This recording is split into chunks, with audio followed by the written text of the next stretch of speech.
আমার ভাতিজা খুব আকর্ষণীয় ছিল এবং তাকে দেখলে আমি আবেগপ্রবণ হয়ে পড়তাম। তাকে দেখলে আমার মন কেমন জানি করত। একদিন আমি সিদ্ধান্ত নিলাম, এই সুযোগে আমি আমার ইচ্ছা পূরণ করব। আমার স্বামী কয়েকদিনের জন্য শহরের বাইরে চলে গিয়েছিলেন। সেই রাতে আমি আমার ভাতিজার ঘরে গেলাম এবং ধীরে ধীরে তার পাশে শুয়ে পড়লাম। যখন রাত গভীর হয়ে গিয়েছিল, সে আমাকে দেখে অবাক হয়ে জিজ্ঞেস করল, আমি কি চাই? আমার নাম ছিল সোনালী এবং আমি আমার শ্বশুরবাড়িতে স্বামীর সাথে সুখী ছিলাম। কিন্তু অজানা কারণে আমি আমার ভাতিজার প্রতি আকৃষ্ট হয়ে পড়েছিলাম। সে ছিল আকর্ষণীয়, যদিও আমার স্বামী আমাকে কখনো বলেনি যে তার এমন একটি ভাগ্নে আছে। আমাদের বাড়িতে একজন কাজের মেয়ে কাজ করত, আর আমি নিজেও বাড়ির কাজ করতাম। একদিন আমি লক্ষ্য করলাম আমার ভাতিজা আমাদের বাগানে গাছে পানি দিচ্ছে। সে বারবার আমার দিকে তাকাচ্ছিল। আমি তার প্রতিটি পদক্ষেপ লক্ষ্য করছিলাম এবং বুঝতে পারছিলাম যে সে আমার দিকেও আগ্রহী। আমার গল্পগুলো তোমরা শুনো, কিন্তু সাবস্ক্রাইব করো না। দয়া করে গল্পগুলো ভালো লাগলে ভিডিওটি লাইক, শেয়ার এবং চ্যানেলটি সাবস্ক্রাইব করো প্লিজ। আমি ভেবেছিলাম আমার বয়স 25 হলেও আমি এমনভাবে নিজেকে সাজিয়ে রাখতাম যেন আমার বয়স 17 বা 18 মনে হতো। তরুণ বয়সে আমার চেহারা ছিল আকর্ষণীয়, কিন্তু আমি জানতাম আমার ভাতিজা খুব লাজুক। সে কখনো প্রথমে কিছু বলার সাহস করবে না, কারণ আমার স্বামী তাকে সবসময় নিয়ন্ত্রণ করতেন। ছোটখাটো বিষয়েও তাকে সতর্ক করতেন, এটা করো না, ওটা করো না। এই কারণেই সে তাকে ভয় পেত এবং আমার দিকে আগাতে সাহস করত না। কিন্তু আমি জানতাম কেউ না কেউ প্রথম পদক্ষেপ নেবে। আমি বা আমার ভাতিজা, কেউ একজন। আমি ভাবছিলাম যে যদিও আমি আমার স্বামীর সাথে খুশি ছিলাম, তবুও সেই পূর্ণ সুখ আমি তার কাছ থেকে পাইনি, যা একজন নারী একজন পুরুষের কাছ থেকে যা চায়। এইসব ভাবতে ভাবতে 10 দিন কেটে গেল। এই 10 দিনের মধ্যে সে আমার হৃদয়ে একটি বিশেষ জায়গা করে নিয়েছিল। তার কথা বলার ধরন ছিল অত্যন্ত সুন্দর। সে খুব মধুর সুরে আমার সাথে কথা বলত। অন্যদিকে আমার স্বামী আমার সাথে সবসময় কঠিন ভাষায় কথা বলতেন, যা আমাকে কষ্ট দিত। তবে আমার ভাতিজা সুনীল আমার সাথে খুব ভদ্রভাবে কথা বলত, আমাকে সম্মান করত। সুনীলের প্রতি আমার মনোযোগ বৃদ্ধি পাচ্ছিল এবং আমি অনুভব করছিলাম যে তার প্রতি আমার আকর্ষণ বাড়ছে। আমি এ বিষয়ে কাউকে বলতে চেয়েছিলাম, কিন্তু জানতাম যে বললে সমস্যার সৃষ্টি হতে পারে। আমি যদি কাউকে বলতাম, তারা আমার সম্পর্কে অপবাদ ছড়াত এবং আমার স্বামীও আমাকে ছেড়ে দিতে পারত। তাই আমি এটি গোপন রেখেছিলাম, কিন্তু আমার হৃদয় তখন আমার ভাতিজার জন্য ব্যাকুল ছিল। একদিন আমি সিদ্ধান্ত নিলাম যে সেই রাত আমি তার সাথে কাটাবো। আমার স্বামী কাজে বাইরে যাচ্ছিলেন আর আমি খাবার তৈরি করে দ্রুত খেয়ে নিলাম। রাত গভীর হলে আমি ধীরে ধীরে তার রুমের দিকে এগোলাম। আমার হৃদস্পন্দন দ্রুত হচ্ছিল, কিন্তু আমি থামিনি। দরজা খুলে ভেতরে ঢুকলাম এবং তার পাশে শুয়ে পড়লাম। আমার হাত তার বুকে রেখে আমি চাদর সরালাম এবং তখনই আমার মাথা ঘুরে গেল। এটা আমার ভাতিজা ছিল না, আমি প্রথমে খুব খুশি ছিলাম, কারণ আমার স্বামী সবসময় আমার যত্ন নিতেন। কিন্তু সেই রাতে সবকিছু বদলে গেল। তার কিছু আচরণ ছিল খারাপ। তিনি মাঝে মাঝে আমার সাথে খুব রুডভাবে কথা বলতেন, যা আমার খারাপ লাগত। আমি পরিবারের একমাত্র মেয়ে ছিলাম যে স্নাতক পর্যন্ত পড়াশোনা করেছে, কারণ আমাদের গ্রামে মেয়েদের বেশি পড়তে দেয়া হতো না। তবে আমার বাবা মা আমাকে স্নাতক পর্যন্ত পড়াতে উৎসাহিত করেছিলেন। আমি আশা করেছিলাম যে যার সাথে আমি বিয়ে করব সে শিক্ষিত হবে, কিন্তু দুর্ভাগ্যবশত আমার স্বামী তেমন শিক্ষিত ছিলেন না। তবে তার ধনসম্পদ দেখে আমার বাবা মা আমাকে তার সাথে বিয়ে দিলেন। আমাদের শ্বশুরবাড়ি ছিল খুব বড় এবং আমার আরামের জন্য আমার স্বামী গ্রামে একটি বড় বাড়ি তৈরি করেছিলেন, যেখানে আমরা থাকতাম। আমি নিজেই সব কাজ করতাম, কিন্তু সময়ের সাথে সাথে আমি ক্লান্ত হয়ে পড়লাম এবং আমার স্বামীর কাছে অনেকবার অভিযোগ করতাম। আমি বলতাম, এত বড় বাড়ির সব কাজ আমি একা করতে পারবো না। আপনি একজন সহকারী নিয়োগ করতে পারেন যে আমার কাজে সাহায্য করবে। কিন্তু তিনি সবসময় বলতেন, এর দরকার নেই, তুমি এত সুন্দর যে আমি চাই না তুমি অন্যের সাহায্য নাও। এজন্যই তোমাকে আমার পরিবারের কাছ থেকে দূরে এনেছি। তার এই কথাগুলো মাঝে মাঝে আমার মন খারাপ করত, কিন্তু আমি জানতাম এটাও ছিল ভালোবাসার একটি ধরন। হ্যাঁ, আমার স্বামী আমাকে গভীরভাবে ভালোবাসতেন এবং আমাকে সবসময় কাছে রাখতে চাইতেন। কিন্তু তার কথা বলার ধরন এবং আচরণের কারণে আমি তাকে তেমন ভালোবাসতে পারতাম না। আমি অনেকবার বলেছি যে তিনি তার কথা বলার ধরন পরিবর্তন করা উচিত, কিন্তু তিনি কোনো গুরুত্ব দিতেন না। ছোটবেলা থেকেই তিনি এমন পরিবেশে বড় হয়েছেন যেখানে অর্থ উপার্জনের প্রতি বেশি মনোযোগ দেওয়া হতো। সময় চলে গেল এবং আমি ঘরের কাজ করতে করতে ক্লান্ত হয়ে পড়লাম। আমার স্বাস্থ্যও ভালো ছিল না। অবশেষে তারা আমার জন্য একটি কাজের মেয়েকে নিয়োগ করল। দিনমজুর মহিলার সাথে আমার খুব ভালো সম্পর্ক ছিল, আমরা সারাদিন হাসিঠাট্টা করতাম। তিনি আমার স্বামী আসার আগে তার বাড়িতে চলে যেতেন। তবে একদিন আমার স্বামী একটি অদ্ভুত কাজ করলেন যা দেখে আমি হতবাক হয়ে গেলাম। আমাদের বাড়িতে একটি 18 বছরের ছেলেকে নিয়োগ করা হলো, যে বাগানে পানি দিত, ঘর ঝাড়ু দিত এবং বাইরে থেকে জিনিস আনত। আমি অবাক হয়ে গেলাম, কারণ আমার স্বামী সাধারণত কাউকে বাড়িতে রাখতেন না। আমি জানতে চাইলাম কেন এই ছেলে এখানে আছে। কিন্তু আমার স্বামী বললেন, তুমি ক্লান্ত হয়ে পড়ছ, তাই আমি চাই এই ছেলে তোমাকে সাহায্য করুক। আমি অবাক হলাম যখন শুনলাম সেই ছেলেটি আমার স্বামীকে মামাজি বলে ডাকছে। তখন আমি বুঝতে পারলাম তিনি আমার স্বামীর ভাইপো। আমার স্বামী তাকে বাড়ির কাজে নিয়োগ দিয়েছেন। এই পরিস্থিতি দেখে আমি ভাবলাম, আমার স্বামী হয়তো আমার প্রতি সন্দেহ করছেন এবং আমার চরিত্র পরীক্ষা করতে চান। এটি ছিল তার এক বন্ধুর পরিকল্পনা, যিনি তার মতোই অশিক্ষিত ছিলেন। এই চিন্তা আমাকে দুশ্চিন্তায় ফেলে দিল, কিন্তু আমি জানতাম আমাকে বুঝদার হতে হবে। ভয়ে আমার মনটা এক মুহূর্তের জন্য থেমে গিয়েছিল। ভাবলাম এই সন্দেহ আমাদের সংসার ধ্বংস করবে। তবে আমার স্বামীর আচরণ আমাকে বলেছিল যে এটি সেরকম নয়, তিনি কেবল সাহায্য করতে চেয়েছিলেন। 4 দিন ধরে সেই ছেলেটি আমাদের বাড়িতে কাজ করছিল, কিন্তু আমি এখনও তার সাথে দেখা করিনি। 4 দিন পর যখন তাকে দেখলাম, আমি অবাক হয়ে গেলাম। সে খুব সুদর্শন ছিল। এমন সুদর্শন ছেলে আমি আগে দেখিনি। আমি যেন এক মুহূর্তের জন্য মুগ্ধ হয়ে গেলাম, কিন্তু আমার স্বামী আমার কাঁধে হাত রেখে আমাকে বাস্তবে ফিরিয়ে আনলেন। তিনি জিজ্ঞেস করলেন, সব ঠিক আছে তো? তারপর তিনি বললেন, এখন তোমার পরিচয় করিয়ে দিই। এই ছেলেটি আমার বন্ধুর ছেলে, সে খুব গরিব। আমার বন্ধু অনুরোধ করেছিল যাতে আমি তাকে এখানে এনে কাজ দিই। আমি তার দিকে তাকিয়ে থাকলাম, তার চেহারা খুব সুন্দর ছিল। আমার স্বামী সবকিছু বুঝতে পেরেছিলেন, তাই তিনি আমাকে সেখান থেকে নিয়ে ভিতরে চলে গেলেন। হাঁটতে হাঁটতে আমি একবার বা দুবার ফিরে তাকালাম।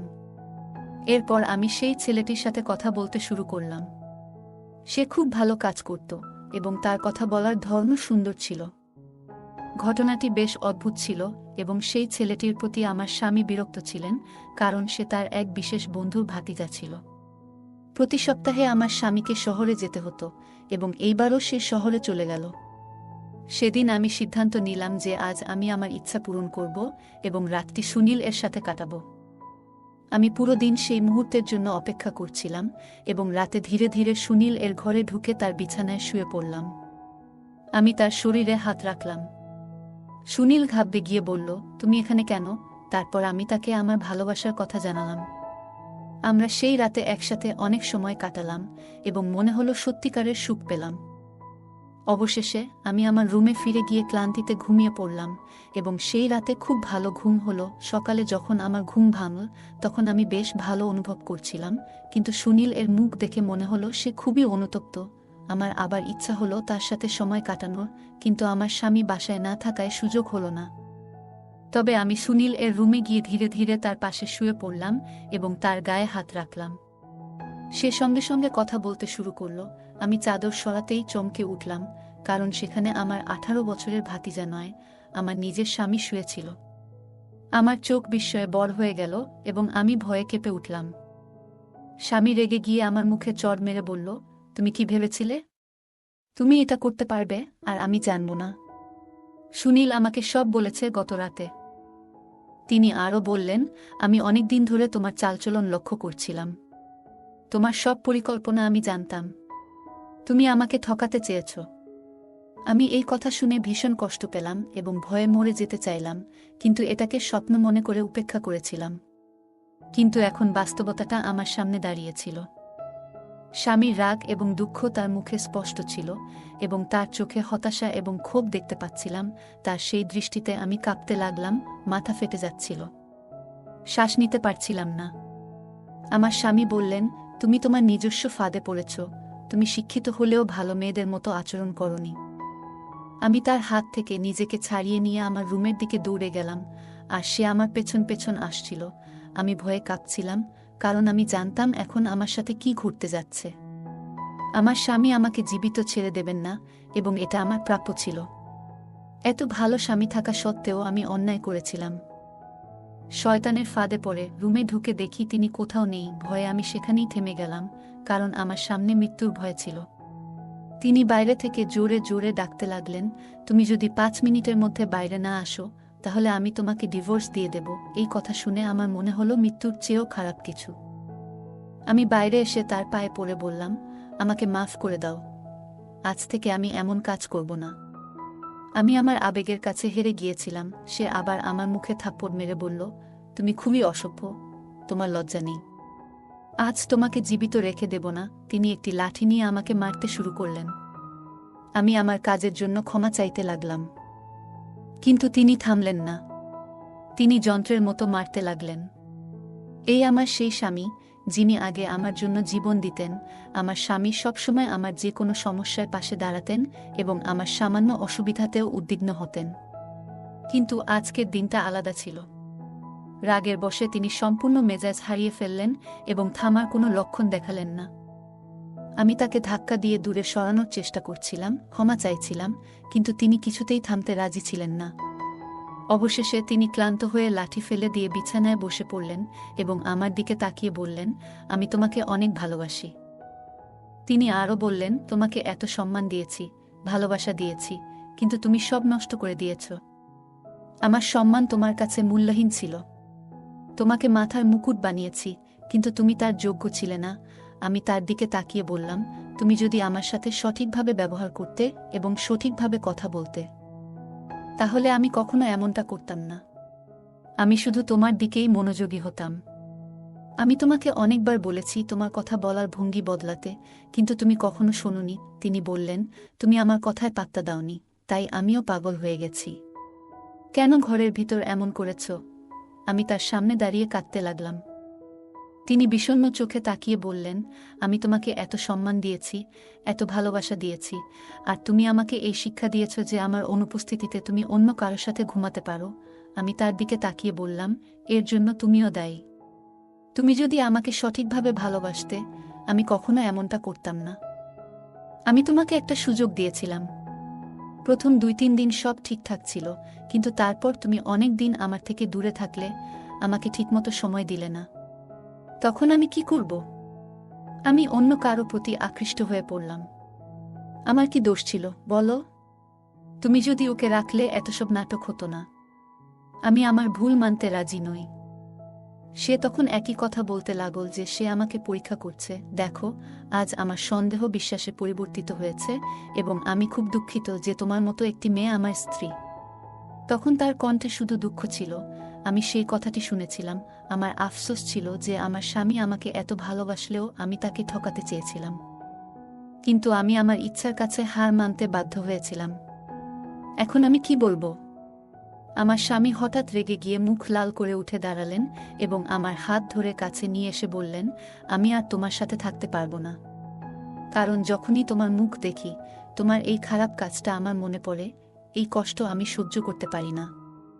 তিনি বললেন, আমি সহ্য করেছি, কিন্তু এখন আর এই কষ্ট সহ্য করতে পারি না। একজন পুরুষের সব কিছু সহ্য করতে পারি না, তাই আজ আমি তোমাকে তালাক দিয়েছি। এই কথা শুনে আমি যেন পাথরের মূর্তির মতো দাঁড়িয়ে রইলাম। 3 দিন আগে আমার জীবন সুখে পরিপূর্ণ ছিল। আজ আমি সম্পূর্ণ অসহায় হয়ে মাটিতে পড়ে গিয়েছিলাম। আমার স্বামী আমাকে এমন জোরে ধাক্কা দিয়ে মাটিতে ফেলে দিয়েছিল যেভাবে আমি প্রতিদিন নিজেকে তুলে দাঁড়াতাম। যদিও এটি আমার জন্য একেবারেই ঠিক ছিল না, কারণ আমি অন্য কারো প্রতি আকৃষ্ট হয়ে পড়েছিলাম। আমার স্বামীর অনুপস্থিতিতে আমি এসব করছিলাম। কিন্তু এখন আমার কান্নার কারণ হয়ে দাঁড়িয়েছে আমার চরিত্রের দাগ। আমি উঠে আমার জিনিসপত্র গুছিয়ে মায়ের বাড়িতে চলে এলাম, কিন্তু সেখানেও শান্তি পাইনি। আমার স্বামী আমার পরিবারের সবাইকে সব জানিয়ে দিয়েছিল, যার ফলে আমার মা, ভাই এবং ফুফু সবাই আমার সাথে খারাপ ব্যবহার করতে শুরু করল। একসময় আমি আমার স্বামীর ঘরের রানী ছিলাম, কিন্তু আজ আমার একটি ভুল আমার জীবনকে নষ্ট করে দিয়েছে।